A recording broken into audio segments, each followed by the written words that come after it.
Bonjour et bienvenue dans le Buzz TV Orange TV Magazine. Mon invité du jour aime l'adrénaline en direct. Depuis les attentats du 11 septembre, survenus alors même qu'il présentait ses premiers JT sur France 2, ce journaliste est accro à l'info brûlante. Et ce jeudi, dès 16h45, il sera aux commandes d'une émission spéciale autour de la conférence de presse de François Hollande, suivi d'un numéro en prime time des paroles et des actes. Il est sur le plateau du Buzz TV pour nous en dire plus. Bonjour David Pujadas. Bonjour. Merci de nous rendre visite. Avec plaisir. Dites-moi, est-ce que ça vous arrive souvent de chambouler une antenne comme ça?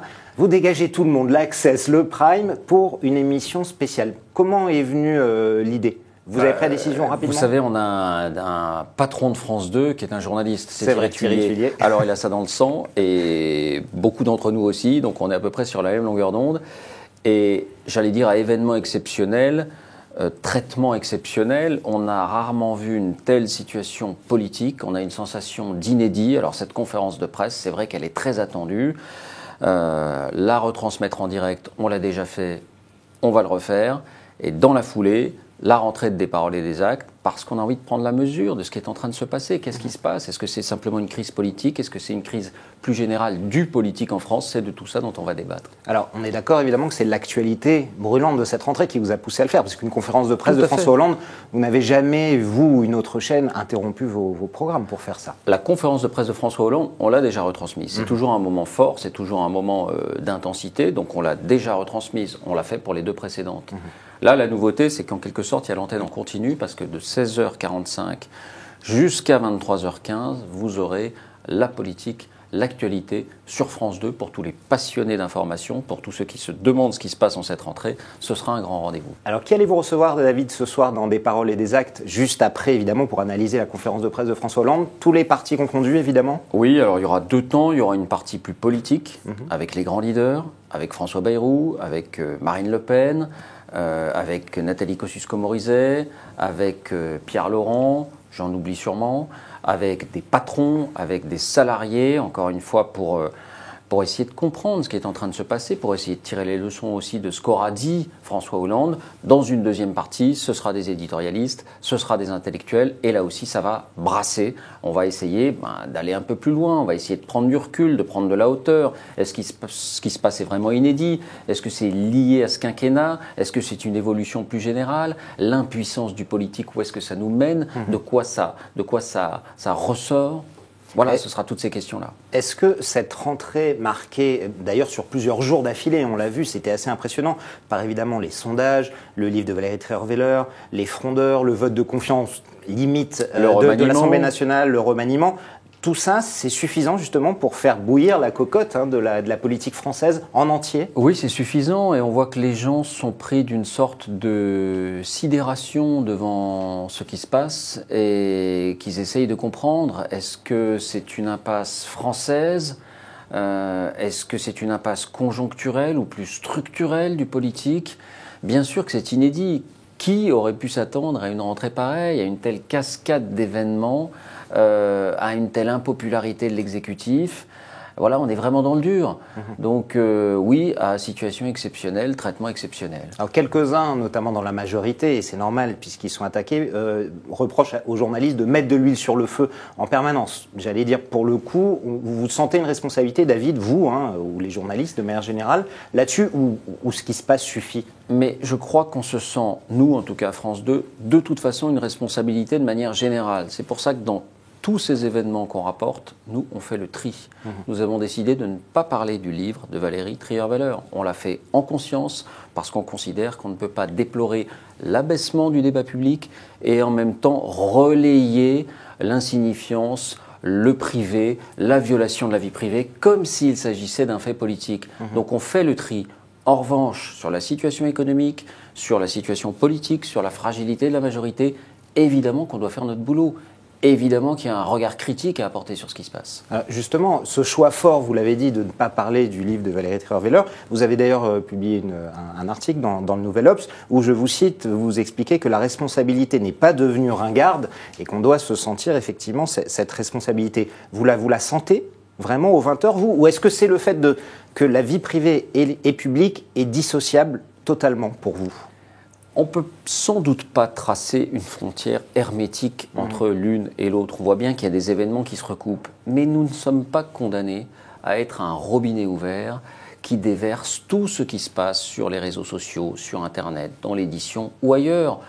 N'oublions pas qu'on a un droit de regard, qu'on a cette responsabilité, qu'on peut faire un tri, qu'on peut hiérarchiser. C'est ça que les téléspectateurs attendent de nous aussi, de ne pas tout mettre sur le même plan. On a eu des dizaines de lettres de félicitations de téléspectateurs, j'en reçois tous les jours sur ce choix qui a été fait. Alors c'est un choix à contre-courant, parce qu'on a l'impression aujourd'hui qu'avec l'info continue, qu'avec Internet, ça y est, on est pris dans une espèce de rivière qui coule de plus en plus vite, et puis qu'on est emporté là-dedans, tout le monde en parle, alors il faut en parler. Non. On peut exercer notre droit de regard. Alors justement, ce n'est pas une question du bac philo, David, mais est-ce que c'est responsable d'occulter une partie de la vie, de ce qui fait la vie de l'homme qui a été choisi pour gouverner les Français? Quand une ex-compagne règle ses comptes, elle a le droit de le faire. Ça ne me choque pas que ce livre soit édité. C'est pas le sujet. Ça ne me choque même pas qu'on l'achète. Moi, je l'ai reçu, je l'ai lu. Et comment vous l'avez trouvé? Conforme à ce que vous attendiez? Oui, conforme à ce que j'attendais. Mais j'ai trouvé qu'en tous les cas, on ne pouvait pas, d'une part, le prendre au pied de la lettre comme si c'était une vérité tombée du ciel, celle d'une journaliste, alors que c'est d'abord celle d'une personne privée qui parle, celle d'une personne privée qui est dans une situation particulière, celle d'une personne blessée, et que d'autre part, c'est une violation de la vie privée. Il y a 15 ans, on aurait reçu ce livre, nous, journalistes, sur nos bureaux, on aurait dit « on n'est pas l'Angleterre, on n'est pas les États-Unis, on n'en parlera pas ». Mais il y a une espèce d'évolution dont on s'est à peine rendu compte, qui nous pousse vers ça, et à un moment donné, il faut simplement peut-être se réveiller et se poser des questions. Donc on n'a pas le sentiment d'occulter du tout, on a le sentiment de faire une hiérarchie, on a le sentiment de séparer ce qui est du domaine public, de ce qui est du domaine politique, de ce qui est du domaine privé. En tout cas, dans la spéciale que vous allez faire aujourd'hui et les paroles et des actes ce soir, vous allez parler, ou faire parler les gens, notamment du livre de Valérie Trierweiler, qui est au centre évidemment de la crise politique de rentrée. Mais je ne sais pas qui en fait s'il est au partie en tout centre cas. de cette crise qui en fait politique. partie, tout du moins. On énonce ça comme une évidence. Le premier sondage qui a donné François Hollande à 13% d'opinion favorable, il a été fait juste avant la parution de ce livre. Et le livre n'y était pour rien. Donc on considère comme un fait évident que ce livre a des incidences politiques importantes. Moi, je n'en sais rien. Mes invités auront sans doute leur opinion. S'ils veulent en parler, je ne leur interdirai pas d'en parler. Mais pour moi, ça ne fait pas partie des sujets majeurs du débat public. On est quand même dans la vie privée, on est quand même dans l'anecdote. Et encore une fois, dans une parole sujette à caution aussi, forcément. Parce que la parole d'une personne et d'une seule personne voix, subjective et d'une personne qui est dans une situation particulière et qui a un désir de vengeance. Je ne la juge pas. Je dis simplement qu'il faut prendre cette parole pour ce qu'elle est et pas pour ce qu'elle n'est pas. Alors, David, France 2 est vraiment au cœur de l'actu puisque Nicolas Sarkozy va annoncer son retour. Ce sera ce week-end, dimanche soir, au JT de Laurent Delahousse. On l'espère. Vous n'êtes pas frustré que ce soit pas chez vous? Je vous dis pas que j'aurais pas aimé le faire, mais enfin il en faut pour tout le monde aussi. C'est déjà très bien que ce soit sur France 2. Oui.